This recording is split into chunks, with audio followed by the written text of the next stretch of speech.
బాల్యాన్ని మనము ఎంత ఉత్సాహంగా ఆనందంగా గడుపుతామో అదే మనకి వృద్ధాప్యం వచ్చేసరికి మన జీవితము అంత నరకప్రాయంగా మారుతుంది. ఎందుకో తెలుసా? బాల్యము అలాగే వృద్ధాప్యం అనేది ఒకేలా ఉంటాయి. ఒకటి సంతోషాన్ని ఇస్తాయి, ఒకటి చాలా మనం తట్టుకోలేని పరిస్థితుల్ని బాధల్ని మనకు కల్పిస్తాయి.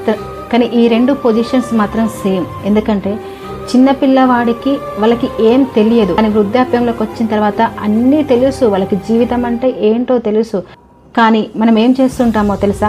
పుట్టిన పిల్లవాడికి భవిష్యత్తు ఉందని చెప్పేసి వాళ్ళని ముద్దాడుతూ వాళ్ళ గురించి మనం ప్రతి సెకండ్ ఆలోచిస్తాము. అదే వృద్ధాప్యంలో ఉన్న వాళ్ళకి వీళ్ళు ఎప్పుడు పోతారా అని చెప్పేసి ఆలోచిస్తూ, కొంతమంది అయితే తల్లిదండ్రులకి తిండి పెట్టడం కూడా మానేస్తూ ఉంటారు.